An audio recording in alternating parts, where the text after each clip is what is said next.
Hello friends, आज Nifty में gap up opening मिली, छोटी सी गैप अप ओपनिंग मिली और वहीं से प्रॉफिट बुकिंग आई। 20,750 के लेवल के आसपास सपोर्ट लिया और वहाँ से फिर एक तरफा हमें तेज़ी देखने को मिली और निफ्टी 20,900 के ऊपर बंद होने में कामयाब हुआ, जो एक अच्छा संकेत है। अब जो इमीडिएट रेजिस्टेंस है वो आपका 21,000 है, 21,030, जो पिछले 2 दिन का हाई था। 21,050 के आसपास रेजिस्टेंस मिलेगा। नीचे 20,750 पे आपको सपोर्ट मिलेगा। तो 20,750 से लेके 20,150, 21,150, ये 300-400 पॉइंट की जो रेंज है, इसमें निफ्टी ट्रेड होता दिखना चाहिए अगले 2-3 दिन के लिए। डिप आती है तो बाइंग आ रही है और ऊपर प्रॉफिट बुकिंग भी आ रही है, तो कंप्लीट दोनों तरह से आपको ट्रेड देखने को मिल रहे हैं निफ्टी में। बैंक निफ्टी में भी आज एक गैप अप ओपनिंग हुई हल्की सी, वहीं से प्रॉफिट बुकिंग देखने को मिली और पूरे दिन एक रेंज में रहा। ना 46,800 के नीचे गया, ना 47,100 के ऊपर गया। तो ये पूरे दिन एक कंसोलिडेशन फेज़ में रहा, जिसके चलते हालांकि 47,000 के ऊपर की क्लोजिंग दी, जो एक अच्छी क्लोजिंग कह सकते हैं। और आने वाले दिनों में जो हमें रेंज देखने को मिल सकती है वो सेम रहेगी। नीचे सपोर्ट के तौर पे 46,800 एक स्ट्रॉन्ग सपोर्ट का काम करेगा। ऊपर 47,200 से लेके 47,400 ये प्रॉफिट बुकिंग की जोन रहेगी। कोई भी डिप आती है तो बाइंग अपॉर्चुनिटी रहेगी और ऊपर आने पर हमें प्रॉफिट बुकिंग भी करनी है। फिर निफ्टी में भी एग्जैक्टली बैंक निफ्टी जैसे ही ट्रेड होता दिखा। ना इसने 21,200 के ऊपर कोशिश करी जाने की, ना 21,000 के नीचे करी, तो वो 200 पॉइंट की रेंज में कंसोलिडेशन हुआ।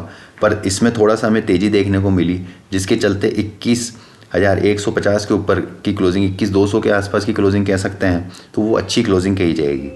अब जो इमीडिएट सपोर्ट बन के आ रहा है वो 21,000 का आ रहा है। कोई भी टिप आती है, बाउंस बैक आता है ऊपर से, तो सेलिंग अपॉर्चुनिटी होगी। 21,300 के ऊपर निकलने पर ही हमें तेज़ी देखने को मिलेगी फाइनेंशियल निफ्टी में। तो फिर निफ्टी में 21,300 तक आपको हर डिप पे बाय करना है और ऊपर प्रॉफिट बुकिंग भी करनी है। निफ्टी मिड कैप, इसमें बहुत अच्छी तेज़ी देखने को मिली और हमने जो कल लेवल दिए थे उसके वहाँ तक इसने जाने का अटैम्प्ट किया, 10,100 तक। 10,000 के जो एक कंसोलिडेशन रेंज चल रही थी, डेली चार्ट पे हम आपको दिखाते हैं। डेली चार्ट पे जो एक कंसोलिडेशन रेंज चल रही थी उसका ब्रेकआउट दिया है इसने और 10,050 के ऊपर का इसने क्लोजिंग दी। बहुत अच्छी क्लोजिंग दी है निफ्टी मिड कैप में, वापस से तेज़ी देखने को मिल सकती है। अब आने वाले दिनों में 10,000 एक साइकोलॉजिकल सपोर्ट का काम करेगा, जो एक राउंड फिगर है। तो 10,000 के पास कोई भी डिप आती है, बाइंग अपॉर्चुनिटी होगी। ऊपर 10,150 से लेके 10,175, यहाँ तक next attempt Nifty mid cap का हो सकता है जाने का। कोई भी डिप आता है तो इसमें भी एक आपको ख़रीदारी की राह ढूंढनी चाहिए, अपॉर्चुनिटी देखनी चाहिए। HDFC बैंक, हमने HDFC बैंक में 1640 से 1660 का एक आपको रेंज दिया था कंसोलिडेशन का। यह पूरा टाइम कंसोलिडेशन हुआ और उसके बाद आज एक ब्रेकडाउन दिखा। ब्रेकडाउन भी ज़्यादा अच्छा नहीं था, छोटा ही था और 1615 के आसपास की एक रेंज, जो ये मल्टीपल सपोर्ट का काम कर रही थी। यहाँ पे पहला सपोर्ट, दूसरा सपोर्ट, तीसरा सपोर्ट और आज चौथा सपोर्ट, ये 4 बार सपोर्ट लिया है इसने 1615 के रुपये के आसपास। तो यहाँ से एक वापस हमें तेज़ी देखने को मिली और आने वाले दिनों में 1645, 1650 के ऊपर निकलने पर वापस हमें 1670 तक के लेवल्स HDFC बैंक में देखने को मिल सकते हैं। जिन्होंने बाय कर रखा है वो होल्ड करें, होल्ड टाइट, सेट टाइट। आने वाले दिनों में आपको बहुत अच्छी तेज़ी देखने को मिल सकती है। हमारा जो लेवल था, क्रूड ऑयल की बात करते हैं, तो हमने जो पोजिशनल टारगेट दिया था आपको, उसके काफ़ी करीब हमारा टारगेट अचीव होता हुआ नज़र आया और 5,660 हमने दिया था, 5,550, तो 100 पॉइंट्स हम चूक गए। हालांकि वो भी आ जाएगा, पर उसके लिए अब 5,800, 5,900 इन लेवल के आसपास कोई भी बाउंस आता है या बाइंग आती है तो एक सेलिंग अपॉर्चुनिटी की तरह देखना चाहिए हमको। यहाँ से हमें गिरावट देखने को मिली थी, तो 5,900, 5,800 यहाँ तक कोई भी बाउंस आता है तो हमें उसको बिकवाली के तौर पे लेना है। स्टॉप लॉस रहेगा हमारा 6,000 का। तो 100 रुपये के स्टॉप लॉस के साथ हम बाउंस पे बेचेंगे, अभी नहीं बेचेंगे।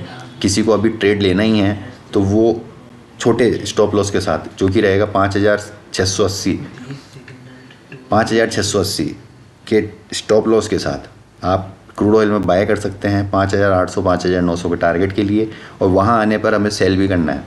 तो इन दोनों चीज़ों का आपको ट्रेड आना चाहिए। अगर आपको ज़्यादा इसमें थोड़ा सा सीखना है तो आप हमसे जुड़ सकते हैं। बात करते हैं नेचुरल गैस की। हमने कल भी हमारे वीडियो में डाला था कि नेचुरल गैस 200 के नीचे कंफर्टेबली ट्रेड कर रहा है और ये वीकनेस और बढ़ती हुई नज़र आएगी। जो ये गैप्स बने हुए हैं, ये गैप्स काफ़ी अच्छे हैं और हमारा जो पोजिशनल 200 रुपये का जो टारगेट था वो तो अचीव हो ही चुका है। अब देखते हैं डेली चार्ट पे इसकी क्या पोजीशंस बन रही हैं। जी हाँ, डेली चार्ट पे जो पोजीशन बन रही है वो 180 के लिए तैयार हो रहा है नेचुरल गैस। तो कोई भी बाउंस आता है 200 रुपये के आसपास, तो वहाँ से आपको सेलिंग करनी है और the target of 180 stop loss रहेगा आपका 220 का। तो रिस्क टू रिवॉर्ड रेशियो बहुत फेवरेबल हो जाएगा, 1:1 रिस्क रिवॉर्ड रेशियो, 20 रुपये की रिस्क और 20 रुपये का रिवॉर्ड है। तो 200 रुपये के आसपास आने पे हमें नेचुरल गैस में सेलिंग अपॉर्चुनिटी तलाशनी चाहिए। टिल देन अगर किसी को प्ले करना है तो बाउंस के लिए वो प्ले कर सकता है फॉर द टारगेट 200 रुपये का ही टारगेट रहेगा, ज़्यादा नहीं। और नीचे जो सपोर्ट बन के आएगा वो आपका रहेगा 185 के आसपास। तो 185 के स्टॉप लॉस के साथ नेचुरल गैस में छोटे से टारगेट 200 रुपये के लिए आप बाय कर सकते हैं और वहाँ पे आपको फिर पोजिशनल स्टॉप लॉस, बड़ा स्टॉप लॉस 220 का लगा के सेलिंग करनी पड़ेगी फॉर द टारगेट ऑफ 180। तो ये दोनों ही ट्रेड नेचुरल गैस में और क्रूड ऑयल में दोनों तरफ के ट्रेड हैं, जैसा आपको सूट करे आप वैसा ट्रेड कर सकते हैं। तो इंडेक्स पे अपॉर्चुनिटी मैंने आपको बता दी, स्टॉक ऑप्शंस पे स्पेसिफिकली जो हमने तेज़ी देखी वो मेटल्स में, एनर्जी में, बैंकिंग में अभी थोड़ी थोड़ी बिकवाली लौटने लगी है। हम तीनों ही सेक्टर पे हमको ध्यान देना है। कोई भी डिप आती है बाइंग अपॉर्चुनिटी रहेगी। कमोडिटीज़ में आपको मैंने दोनों ट्रेड दे दिए हैं। और अधिक जानकारी के लिए हमारे चैनल से जुड़िए, सब्सक्राइब करिए, शेयर करिए और कमेंट भी करिए। मिलते हैं कल इसी चैनल पे दोबारा से, तब तक के लिए टेक केयर, गुड बाय।